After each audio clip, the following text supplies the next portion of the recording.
কোন কারণে আমার আপনার নবী সকলের জন্য আদর্শ, গোটা বিশ্ব জগতের জন্য আমার আপনার নবীজি অনুসরণীয়, অনুকরণীয়। এক নাম্বার কারণ, বলে যিনি সকলের জন্য অনুসরণীয় হবেন, অনুকরণীয় হবেন, বলে তিনি সকলের জন্যই প্রেরিত হবেন।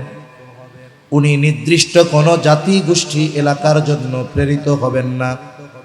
কিন্তু আমার আপনার নবীর আগে যত নবী এসেছে, কেউ নির্দিষ্ট কোনো জাতির জন্য নবী, কেউ কোনো গোত্রের জন্য নবী, কেউ কোনো এলাকার জন্য নবী। কোরআনুল কারীমের মধ্যে আল্লাহ তাআলা 25 জন নবী রাসূলের কথা উল্লেখ করেছেন, লক্ষাধিক পয়গম্বর, এর মধ্যে থেকে 25 জনের কথা আল্লাহ তাআলা উল্লেখ করেছেন। কয়েকজনের ব্যাপারে তো এটাও জানা যায় তারা কোন জায়গার জন্য নবী ছিলেন। যেমন আল্লাহ তাআলা কোরআনুল কারীমের মধ্যে বলেন, ওয়া ইলা মাদিয়ানা আখাহুম শুআইবা। আল্লাহ তাআলা বলেন মাদিয়ানবাসীর জন্য তিনি তাদের ভাই শুআইব আলাইহিস সালামকে প্রেরণ করেছেন। ওয়া ইলা সামুদা আখাহুম সালিহা। আল্লাহ রাব্বুল আলামিন বলেন আল্লাহ তাআলা সালেহ আলাইহিস সালামকে সামুদ গোত্রের জন্য নবী হিসাবে প্রেরণ করেছেন। ওয়া ইলা আদিন আখাহুম হুদা। আল্লাহ তাআলা আদ গোত্রের জন্য তাদের ভাই হুদ আলাইহিস সালামকে প্রেরণ করেছেন নবী হিসাবে। কত বড় জলিলুল কদর পয়গম্বর মুসা আলাইহিস সালাম।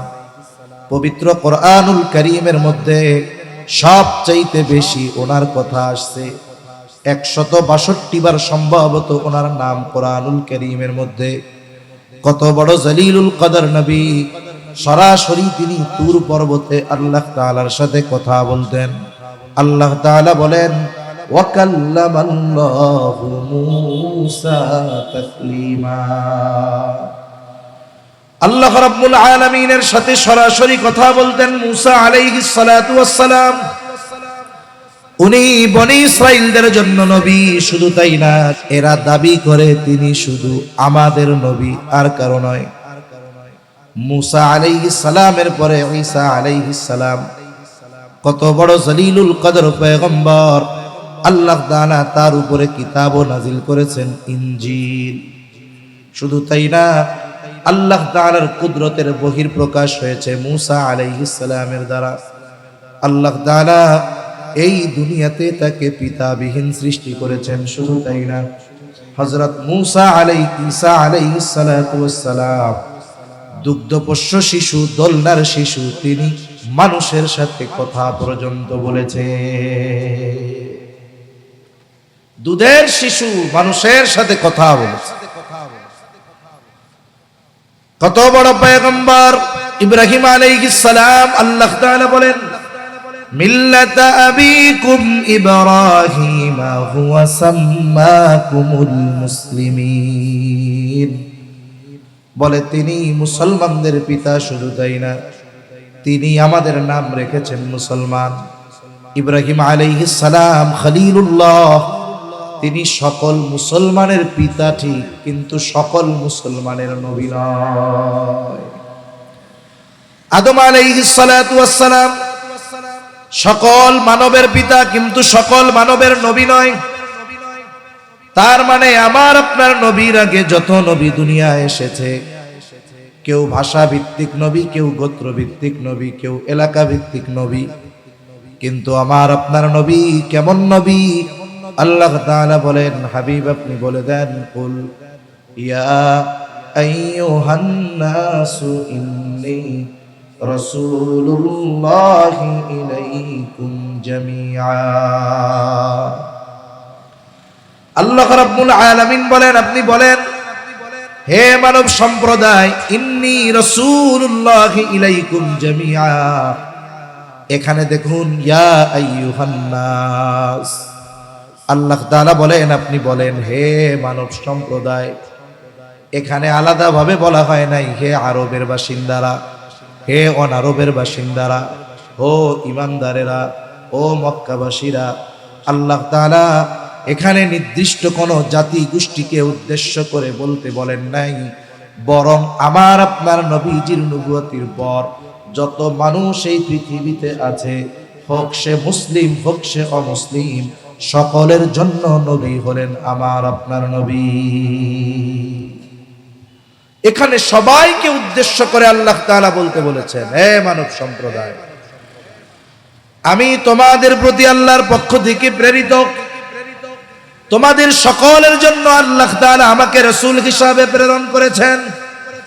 তাহলে বলেন তো, আমার আপনার নবী শুধু আরবের নবী নাকি সকলের নবী? জোরে বলেন। সবার নবী, সবার নবী, গোটা সৃষ্টি জগতের সকলের জন্য নবী হলেন আমার আপনার নবী। আমার আপনার নবীর আগে প্রত্যেকটা নবীর নবুয়তির একটা পরিব্যাপ্তি ছিল, এরিয়া ছিল, কিন্তু আমার আপনার নবীজির নবুয়তির পরিব্যাপ্তি কত দূর। পবিত্র কোরআনুল কারীমের সর্বাধিক পঠিত সূরার নাম হলো সূরা ফাতিহা।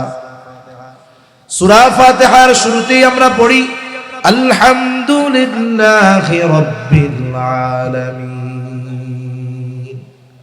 সকল প্রশংসা কার জন্য? জবান খুলে বলেন, আরো জোরে বলেন, কার জন্য? বলে আল্লাহকে। তিনি হলেন জগৎ সমূহের রব, জগৎ সমূহের প্রতিপালক। দেখুন, আধুনিক বিশ্বে যখন মহাকাশ নিয়ে যারা গবেষণা করে, এরা যখন আমাদেরকে নতুন নতুন কোন গ্রহের খবর দেয়, কোন জগতের খবর দেয়, আমরা অবাক হয়ে যাই।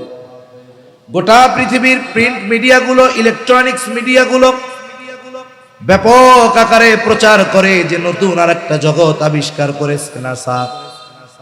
অথচ দেখুন, এটা শুনে আমরা অবাক হয়ে যাই, কিন্তু আল্লাহ তাআলা ১৫০০ বছর আগে একটা এমন মানুষের কাছে আল্লাহ তাআলা এই খবর জানায় দিলেন যে আল্লাহ তাআলা শুধুমাত্র এই পৃথিবী নামক একটি জগতের রব নয়, বরং অগণিত জগতের স্রষ্টা এবং অগণিত জগতের রব যিনি, তিনি কে?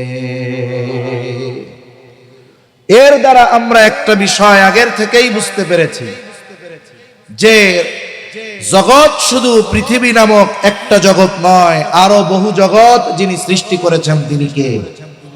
অনেক সময় বলে না, অমুক জগতের মধ্যে প্রাণীর সন্ধান পাওয়া গেছে, প্রাণের সন্ধান পাওয়া গেছে, ওই জায়গায় হয়তো কোনো জাতি বসত করে, এরকম আমাদের শোনায়। আমরা তখন অবাক হয়ে যাই। মানুষ চিন্তা করে, বাবা, বিজ্ঞান কত উৎকর্ষতায় পৌঁছিয়ে গেছে, বিজ্ঞান কোথায় পৌঁছিয়ে গেছে। কিন্তু আল্লাহ তাআলা ১৫০০ বছর আগে আমাদের জানিয়ে দিয়েছেন যে আমি শুধু এই পৃথিবী নামক একটা জগতের রব নই, বরং প্রথম আকাশের নিচে কত জগৎ আছে এর হিসাব পৃথিবীর কোন মানুষ করতে পারে নাই, কিয়ামত পর্যন্ত করতে পারবে না। এই সব জগতের রব কে? জোরে বলেন, রব্বুল আলামিন কে? আল্লাহ। আমার আপনার রব আল্লাহ কোরআনুল কারীমে আমার আপনার নবীর ব্যাপারে বলেন, ওয়ামা আরসালনাকা ইল্লা রাহমাতাল লিল আলামিন। আল্লাহ তাআলা আমার আপনার নবীর ব্যাপারে বলেন, আপনাকে আমি জগৎ সমূহের জন্য রহমত হিসাবে প্রেরণ করেছি। তার মানে যত জগৎ আছে সব জগতের রব হলেন আল্লাহ, আর যত জগৎ আছে সব জগতের জন্য রহমত হলেন মুহাম্মাদুর রাসূলুল্লাহ সাল্লাল্লাহু আলাইহি ওয়াসাল্লাম। কথা কি বুঝেন? সজাগ আছেন তো? তাকবীর দেন, নারায়ে তাকবীর, নারায়ে তাকবীর। তাহলে যত জগৎ আছে সব জগতের রব কে? আল্লাহ। আর সব জগতের রহমত কে? মুহাম্মাদুর রাসূলুল্লাহ সাল্লাল্লাহু আলাইহি ওয়াসাল্লাম। বলে নবীজি যেই জায়গার রহমত, ওই পর্যন্ত তো পৌঁছাই গেছে ওনার নবুয়ত, ঠিক কিনা বলেন? এজন্য কবি কত সুন্দর কথা বলেন, রবুবিয়ত খোদা কি হায় জাহাতা, নবুয়তি মুস্তাফা কি হায় উহাতা। আল্লাহ তাআলার রবুবিয়তের বিস্তৃতি যত দূর, আমার আপনার নবীজির নবুয়তির বিস্তৃতি তত দূর। বলে যেই জায়গার রব আল্লাহ, ওই জায়গার নবী মুহাম্মাদুর রাসূলুল্লাহ সাল্লাল্লাহু আলাইহি ওয়াসাল্লাম। বলেন তো, আমার আপনার নবীর আগে আর কোন নবী গোটা সৃষ্টি জগতের জন্য আল্লাহ তাআলা নবী হিসাবে কাউকে পাঠিয়েছেন? উনি যেই জায়গার নবী, উনার আদর্শ সেই পর্যন্ত বাস্তবায়ন হওয়ার অধিকার রাখে। এজন্য আমার আপনার নবী যেমন গোটা সৃষ্টি জগতের জন্য নবী, বলে আমার আপনার নবীর আদর্শ অনুরূপভাবে গোটা সৃষ্টি জগতের সকলের জন্য অনুসরণীয়। তাহলে 2 নাম্বার বিষয়টা কি? বলে তার মধ্যে কি গুণ থাকতে হবে? 1 নাম্বার, যিনি গোটা সৃষ্টি জগতের জন্য অনুসরণীয় হবেন, তিনি গোটা সৃষ্টি জগতের জন্য প্রেরিত হবেন। এই গুণ আমার আপনার নবীর মধ্যে আছে, ঠিক কিনা বলেন? 2 নাম্বার, বলে তার জীবনটা হবে বহুমুখী এক জীবন, একমুখী না। এমন জীবন নয় যেই জীবনে শুধু কষ্ট আর কষ্ট কিন্তু শান্তি নাই, এমন না। আবার এমন জীবন নয় যেই জীবনে শুধু আরাম আর আরাম, কষ্ট ক্লেশ কোনো কিছু নেই। বরং তার জীবনটা এমন বহুমুখী এক জীবন হবে, বলে মানব জীবনের সকল সমস্যার সমাধান তার জীবনীর মধ্যে খুঁজলেই পাওয়া যাবে। বলেন তো, মানব জীবনে এমন কোন সমস্যা কি আছে যেই সমস্যার সমাধান আমার আপনার নবীজির জীবনী থেকে পাওয়া যাবে না? এমন কোন সমস্যা মানব জীবনে আছে? নাই। বরং আমার আপনার নবীর জীবন বহুমুখী। এই বিশাল কথা এখানে রয়ে গেছে, কিন্তু স্বল্পতে যদি আমরা একটু খেয়াল করি তাহলে আমাদের বোঝা সহজ হবে। মনে করেন আল্লাহর রাসূল সাল্লাল্লাহু আলাইহি ওয়াসাল্লাম সর্বদিক দিয়ে সফল একজন ব্যক্তি ছিলেন, সর্বোচ্চ আদর্শের অধিকারী ছিলেন। মনে করেন একজন চিন্তা করছে সে বিবাহ করবে, বিবাহ করলে সে তো একজনের স্বামী হবে। তার চিন্তা যে আমি একজন আদর্শ স্বামী হব। বলেন তো, আমার আপনার নবী আদর্শ স্বামী ছিলেন কি ছিলেন না? আয়েশা সিদ্দিকা রাদিয়াল্লাহু তাআলা আনহা বলেন, রাসূল আকরাম সাল্লাল্লাহু আলাইহি ওয়াসাল্লাম কোনদিন কোনো কারণে তার গোলাম যারা ছিল, খাদেম যারা ছিল এবং তার সহধর্মিনী যারা ছিল, কোনদিন নবীজি সাল্লাল্লাহু আলাইহি ওয়াসাল্লাম তাদের গায়ে হাত তুলেন নাই। নবীজি কোনদিন তার স্ত্রীদের গায়ে হাত তুলেন নাই। এমন একজন নবী, তিনি আদর্শ স্বামী ছিলেন।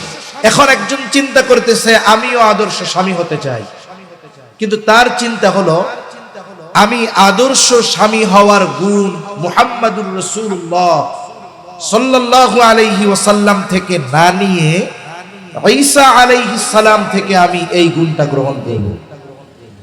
এখন যদি কোনো ব্যক্তি এই চিন্তা করে আদর্শ স্বামী হওয়ার জন্য ঈসা আলাইহিস সালামের অনুসরণ করবে, আমি বলবো আপনি খুঁজেও পাবেন না এটা। কেন?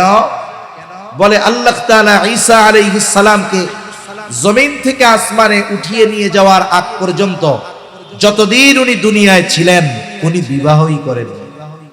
এখন যে বিবাহ করে নাই তার থেকে আপনি কেমনে আদর্শ স্বামীর গুণ গ্রহণ করবেন? এটা কি সম্ভব? সম্ভব না, কারণ উনি বিবাহই করেন, উনি কারো স্বামী হন না। তাইলে ওনার থেকে আপনি আদর্শ স্বামী কেমনে হবেন? এখন আরেকজন যদি চিন্তা করে যে আমি তো রাষ্ট্র পরিচালনার দায়িত্ব পেয়েছি, আমি রাষ্ট্রনায়ক, আমি একজন আদর্শ রাষ্ট্রনায়ক হব, এই ক্ষেত্রে কাকে অনুসরণ করা যায়? উনি চিন্তা করলেন কুরআনুল কারীমের মধ্যে সবচাইতে বেশি মূসা আলাইহিস সালামের কথা এসেছে। আমি আদর্শ রাষ্ট্রনায়ক হওয়ার জন্য মূসা আলাইহিস সালামের অনুসরণ করব, তার থেকে আদর্শ আমি গ্রহণ করব। আমি বলি আপনি কিয়ামত পর্যন্ত পাবেন না। কেন? বলে মূসা আলাইহিস সালাতু ওয়াস সালামকে আল্লাহ তাআলা রাষ্ট্র পরিচালনার দায়িত্ব দেন নাই। যিনি রাষ্ট্র পরিচালনা করেন নাই তার থেকে আপনি কেমনে এটা গ্রহণ করবেন? কিন্তু বলেন তো, আমার আপনার নবী রাষ্ট্র পরিচালনার দায়িত্ব পালন করেছেন কি করেন না? কেউ যদি মনে করে যে আমার আপনার নবী শুধু মসজিদে নববীর ইমামতি করেছেন, এটা তার নিতান্তই ভুল ধারণা। আমার আপনার নবী মসজিদে নববীর মেম্বারে বসে রাষ্ট্র পরিচালনা করেছেন, ঠিক কিনা বলুন? এইরকম ভাবে আমি আপনি যদি আমার আপনার জীবনের প্রত্যেকটা দিক উত্তম আদর্শের আলোকে সাজাতে চাই, আমাকে আমার আপনার নবীর জীবনের দিকে নজর দিতে হবে। কারণ আমার আপনার নবীর হায়াত এমন এক হায়াত, এমন এক জীবন, মানব জীবনের সকল কিছুর সমাধান একমাত্র আমার আপনার নবীর জীবনীতেই পাওয়া যায়। তাহলে এক নম্বর গুণ বলতেছিলাম যে তিনি গোটা সৃষ্টি জগতের সকলের জন্য প্রেরিত হবেন। দুই নম্বর বলে তার জীবন হবে বহুমুখী এক জীবন, যেই জীবনে সব কিছুর সমাধান পাওয়া যাবে। এজন্য রাসূল আকরাম সাল্লাল্লাহু আলাইহি ওয়াসাল্লামের সিরাত, রাসূল সাল্লাল্লাহু আলাইহি ওয়াসাল্লামের জীবনী, এটা বহুমুখী এক জীবনী। কেউ যদি চায় যে আমি একজন আদর্শ যুবক হব, বলেন তো নবীজির জীবন আদর্শ থেকে আদর্শ যুবক হওয়ার পদ্ধতি পাওয়া যাবে কি যাবে না? কেউ যদি চায় আমি আদর্শ একজন বিচারক হব, বলেন তো নবীজির জীবন থেকে আদর্শ বিচারকের গুণাবলী পাওয়া যাবে কি যাবে না? তাহলে মানব জীবনের এমন কোন দিক নাই যেই দিকটা আপনি আমার আপনার নবীর জীবনে পাবেন না। এমন এক জামে মানে এক জীবন আল্লাহ তাআলা আমার আপনার নবীকে দান করেছেন। এটা আমার আপনার নবীর আগে আল্লাহ তাআলা কাউকে দান করেন। তিন নাম্বার, তার দ্বারা আল্লাহ তাআলা এমন কিছুর পূর্ণতা প্রদান করবে যা তার আগে পূর্ণতা লাভ করে নাই। এখন আমার আপনার নবীর দ্বারা আল্লাহ তাআলা কোন কোন বিষয়ের পূর্ণতা প্রদান করেছেন যা আল্লাহ তাআলা আমার আপনার নবীর আগে পূর্ণতা দেন নাই? গুরুত্বপূর্ণ কয়েকটা বিষয়ের কথা বলি। আমার আপনার নবীর দ্বারা আল্লাহ তাআলা যেই সমস্ত বিষয়ের পূর্ণতা দিয়েছেন তার মধ্যে এক নম্বরে হলো শরীয়ত, দুই নম্বর আল্লাহ তাআলা পূর্ণতা দিয়েছেন নিয়ামত, তিন নম্বর দিয়েছেন আল্লাহ তাআলা নবুয়ত, চার নম্বরে পূর্ণতা প্রদান করিয়েছেন আখলাকের, উত্তম আখলাকের পূর্ণতা। আল্লাহ তাআলা কোরআনুল কারীমের মধ্যে বলেন, আল ইয়াউমা আকমালতু লাকুম দীনাকুম ওয়া আতমামতু আলাইকুম নি'মাতি ওয়া রাদিতু লাকুমুল ইসলাম দীনা। আল্লাহ রাব্বুল আলামিন বলেন, আল ইয়াউমা আকমালতু লাকুম দীনাকুম। পবিত্র কোরআনুল কারীমের সূরা মায়েদার 3 নম্বর আয়াতের একটি অংশ এটা।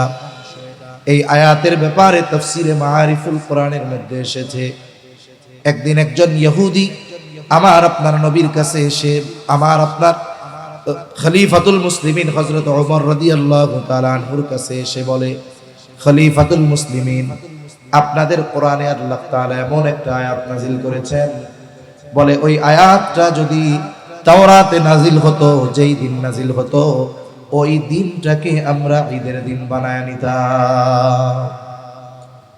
ইহুদি এসে খলিফাতুল মুসলিমিন হযরত ওমর রাদিয়াল্লাহু তাআলা আনহুর কাছে এই কথা বলতেছে।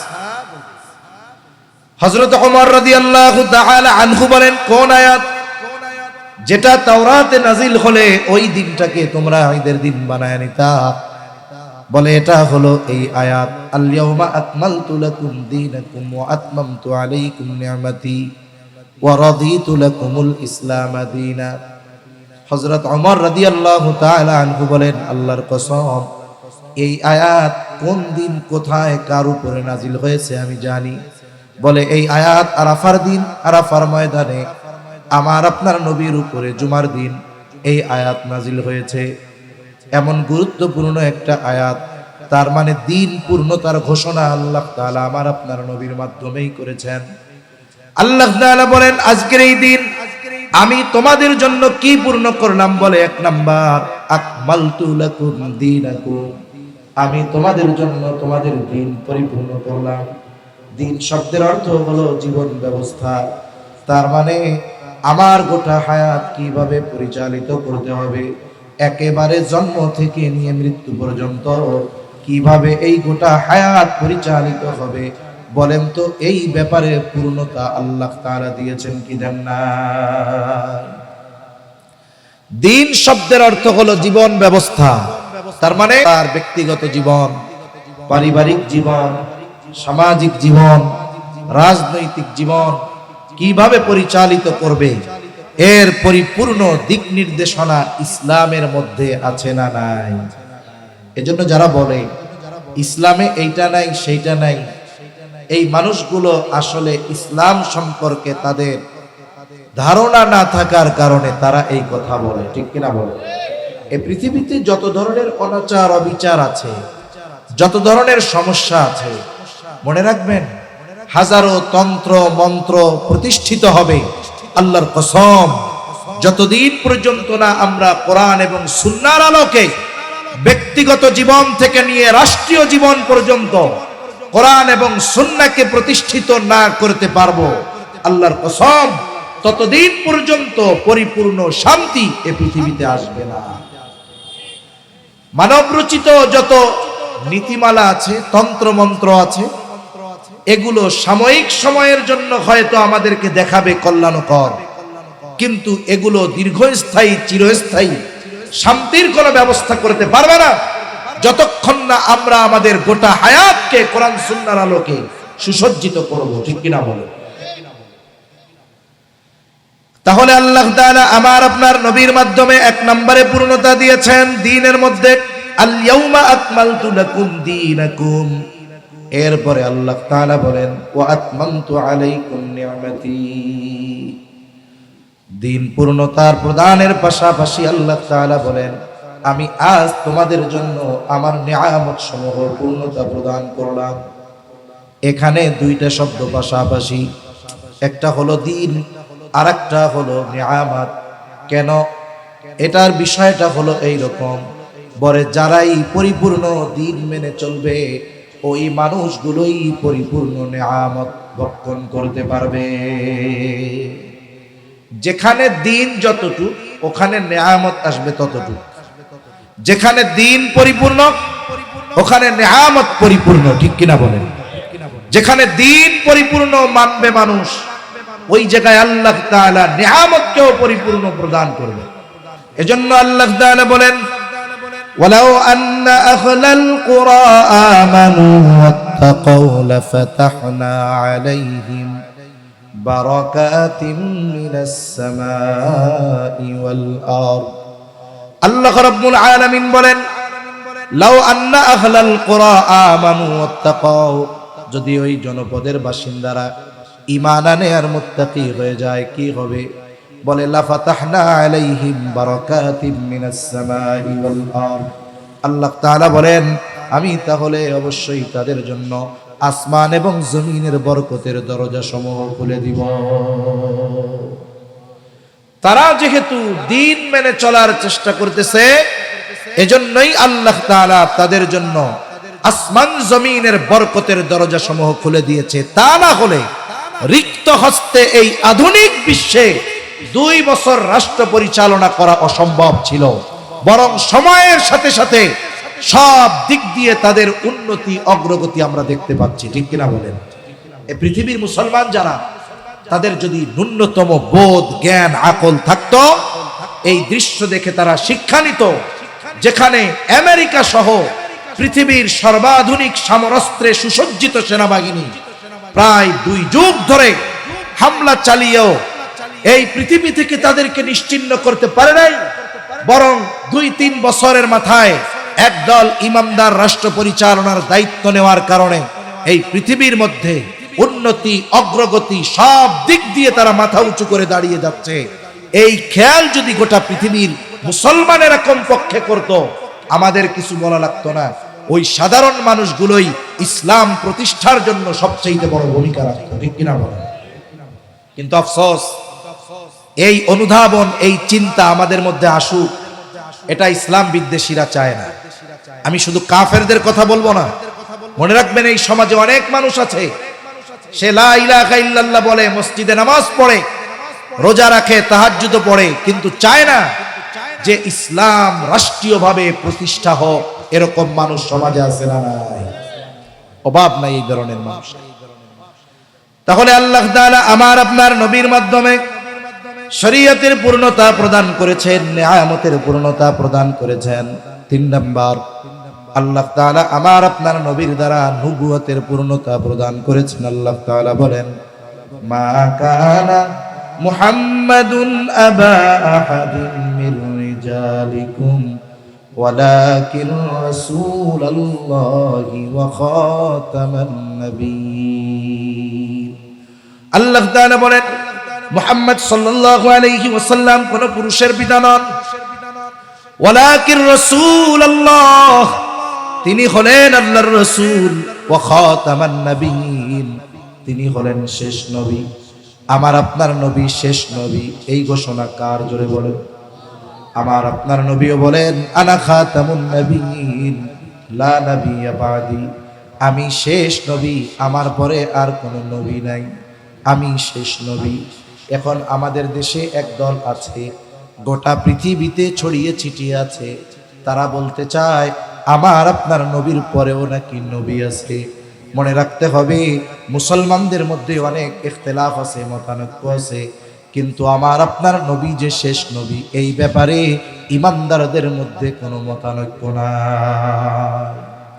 সুতরাং যেই সম্প্রদায় বলতে চায় আমার আপনার নবীর পরে নবী আছে, যেমন কাদিয়ানি গ্রুপ বলে গোলাম মুহাম্মদ কাদিয়ানীয় নবী, বলে এই বিশ্বাস যারা অন্তরে লালন করতেছে এরা যে কাফের, কোনো সন্দেহ আছে নাকি? জোরে বলে।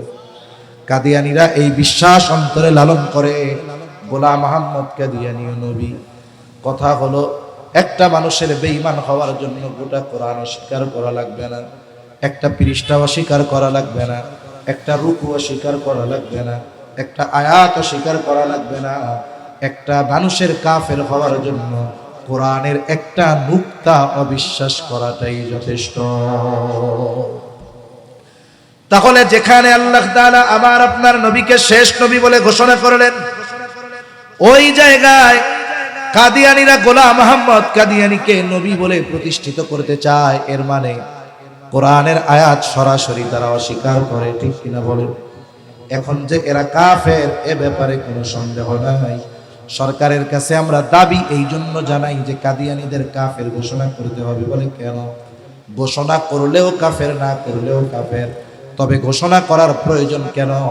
কারণ এরা কুফুরি আকীদা লালন করে মুসলিম পরিচয়ে আমাদের সমাজে বসবাস করে মুসলমানদের ঈমান ধ্বংসের খেলায় লিপ্ত হয়েছে। এই জন্য আমরা বলি তারা এই দেশে বসবাস করুক, অসুবিধা নাই, রাষ্ট্রীয় সুযোগ সুবিধা গ্রহণ করুক, কোনো অসুবিধা নাই, তবে মুসলিম পরিচয়ে নয়, বরং কাফের পরিচয়ে তাদের বসবাস করতে হবে। কুফরি বিশ্বাস লালন করে ইমানদারের পরিচয় দিবে, এটা তো মেনে নেওয়া যাবে না। এই ধোঁকাবাজির কারণে এদের পরিচয় সুস্পষ্ট করার দরকার। এই জন্যই রাষ্ট্রীয়ভাবে কাদিয়ানীদের কাফের ঘোষণা করা দরকার, ঠিক কিনা বলে? এদেশে হিন্দু ভাইরা বসবাস করে, আমাদের কোনো আপত্তি নাই, রাষ্ট্রীয় সুযোগ সুবিধা তারা গ্রহণ করতেছে, হিন্দু পরিচয়। খ্রিস্টান বসবাস করতেছে, খ্রিস্টানের পরিচয়। বৌদ্ধ বসবাস করতেছে, বৌদ্ধর পরিচয়। আর এই মানুষগুলো কুফরি বিশ্বাস আকীদা লালন করে সমাজে মুসলিম পরিচয়ে বসবাস করবে আর মুসলমানদের মধ্যে বিভ্রান্তি সৃষ্টি করবে, ইমানদারদের ঈমান নিয়ে খেলায় মেতে উঠবে। এই সুযোগ দেওয়ার সুযোগ নাই, ঠিক কিনা বলে? এজন্য তাদের রাষ্ট্রীয়ভাবে কাফের ঘোষণা করা এটা রাষ্ট্রের উপরেই দায়িত্ব। 4 নম্বরে আমার আপনার নবীর দ্বারা আল্লাহ তাআলা উত্তম আখলাকের পূর্ণতা প্রদান করেছেন। আমার আপনার নবীর আগে যত নবী এসেছে সব নবী উত্তম আখলাকওয়ালা নবী, কোনো সন্দেহ নেই। কিন্তু আমার আপনার নবী শুধু উত্তম আখলাকওয়ালা নবী নয়, শুধু উত্তম চরিত্রওয়ালা নবী নয়, বরং আমার আপনার নবী হলেন উত্তম চরিত্রে পরিপূর্ণতা প্রদান করনেওয়ালা নবী। আমার আপনার নবীজির চারিত্রিক সনদ দুনিয়ার কোনো মানুষ দেয় নাই।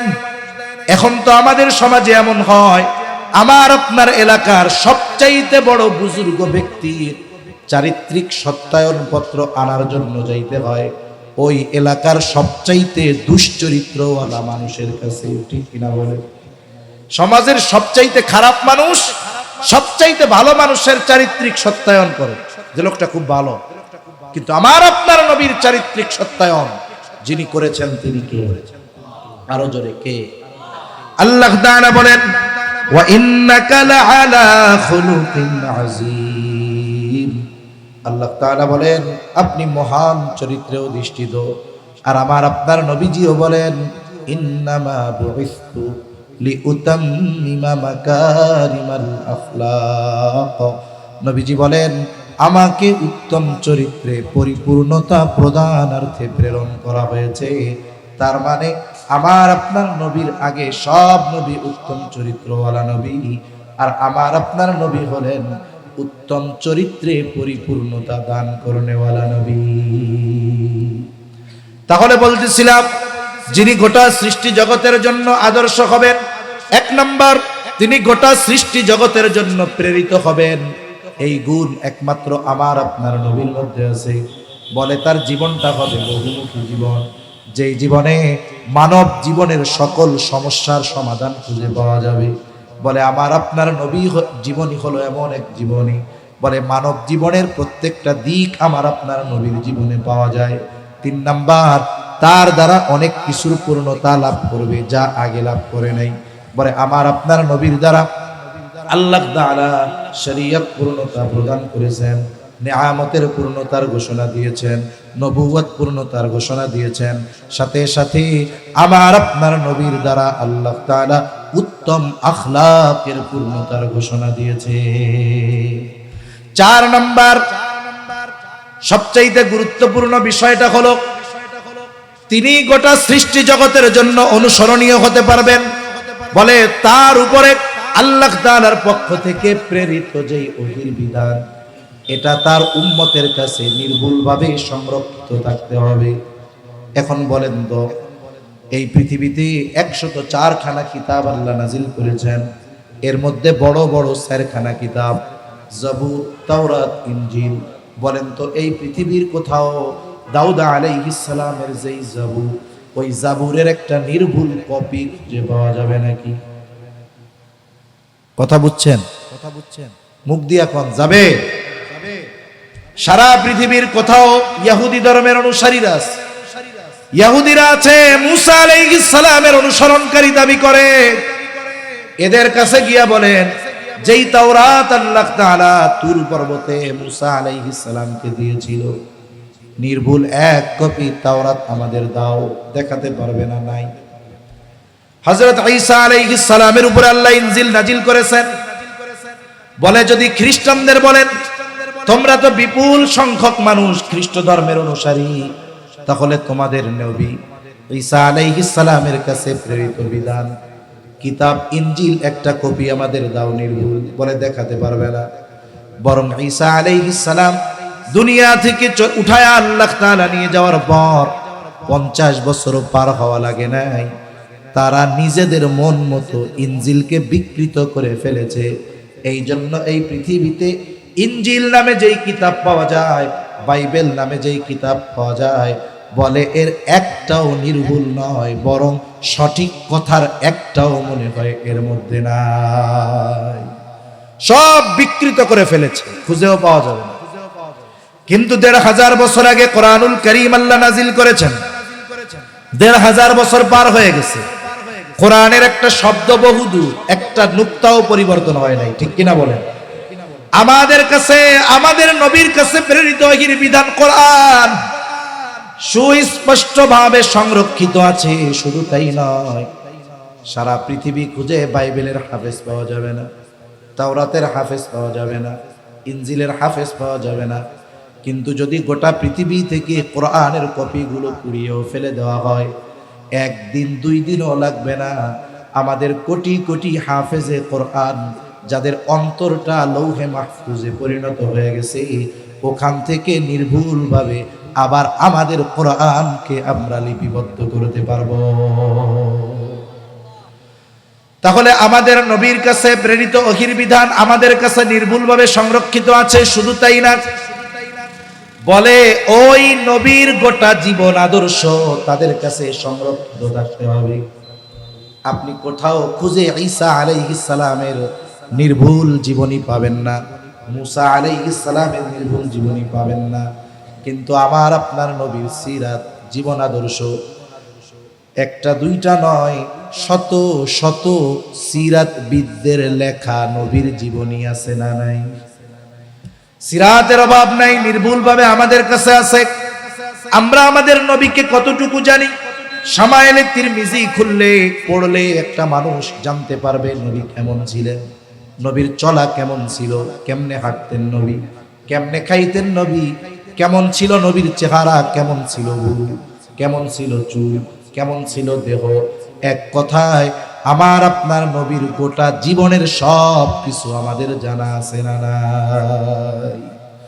তার জীবন আদর্শ এবং তার উপরে প্রেরিত ওহীর বিধান এই উম্মতের কাছে নির্ভুলভাবে সংরক্ষিত আছে। যেহেতু নবীর আদর্শ অনুসরণ করতে গিয়ে আমাদেরকে বেগ পেতে হয় না। কেন?